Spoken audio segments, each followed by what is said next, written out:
బీహార్లో railway mega project ప్రారంభోత్సవం సందర్భంగా వర్చువల్లో ప్రధాని మోడీ మాట్లాడుతున్నారు. ఆలివ్ చూద్దాం. अपनी फसल वो देश के किसी भी बाजार में अपनी मनचाही कीमत पर बेच सकेगा।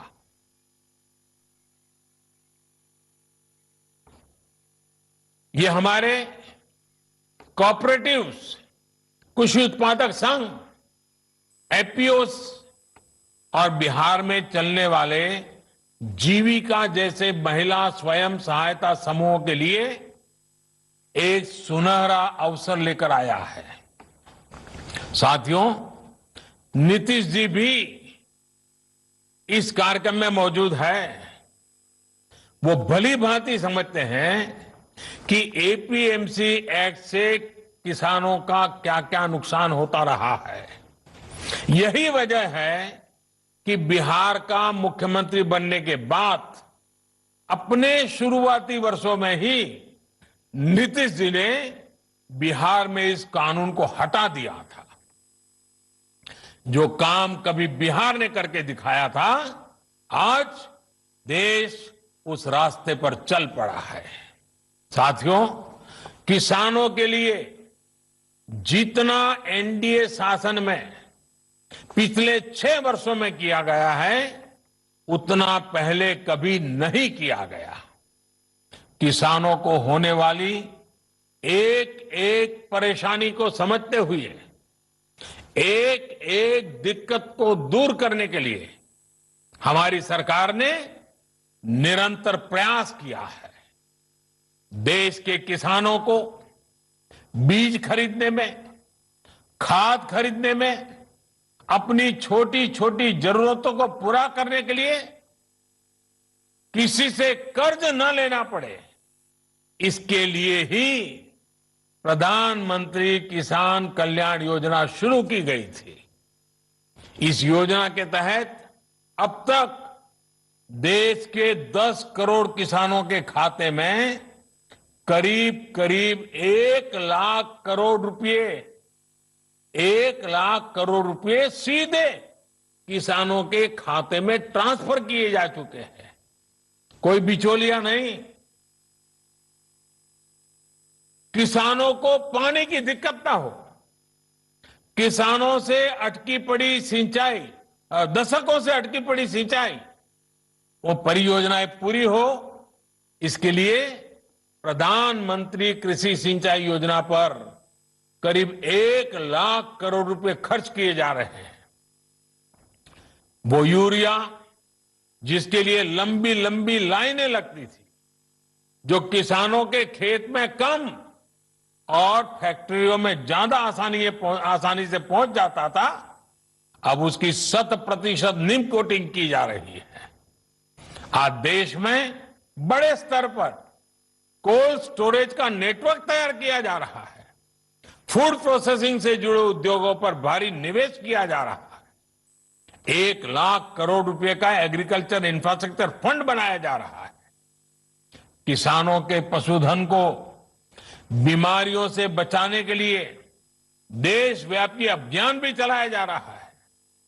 मछली उत्पादन बढ़ाने के लिए, मुर्गी पालन को प्रोत्साहन के लिए, शहद उत्पादन बढ़ाने के लिए, दूध उत्पादन बढ़ाने के लिए किसानों को आय बढ़ाने के अतिरिक्त विकल्प देने के लिए केंद्र सरकार निरंतर कार्य कर रही है।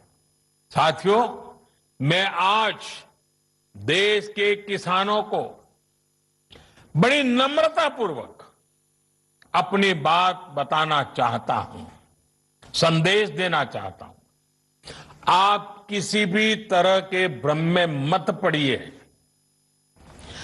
इन लोगों से देश के किसानों को सतर्क रहना बहुत जरूरी है।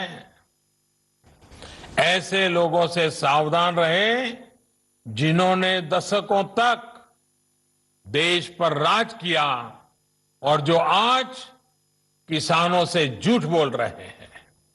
वो लोग किसानों की रक्षा का ढिंढोरा पीट रहे हैं, लेकिन दरअसल वे किसानों को अनेक बंधनों में जकड़ कर रखना चाहते हैं।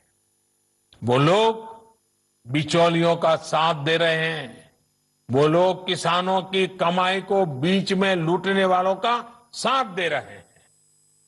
किसानों को अपनी उपज देश में कहीं पर भी किसी को भी बेचने की आजादी देना बहुत ऐतिहासिक कदम है।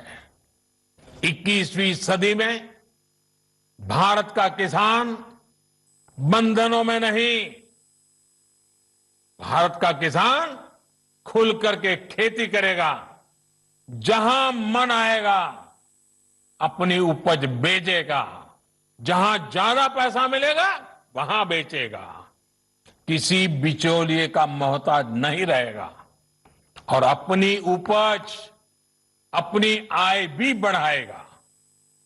ये देश की जरूरत है और समय की मांग भी है।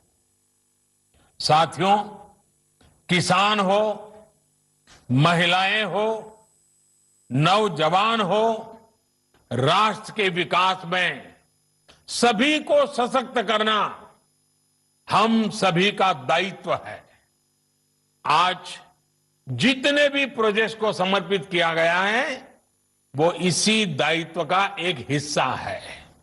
मुझे विश्वास है कि आज जिन परियोजनाओं का लोकार्पण और शुभारंभ हुआ है, इनसे बिहार के लोगों, यहां के नौजवानों, यहां की महिलाओं को बहुत लाभ होगा। साथियों, कोरोना के इस संकट काल में हम सभी को बहुत संभल कर भी रहना है।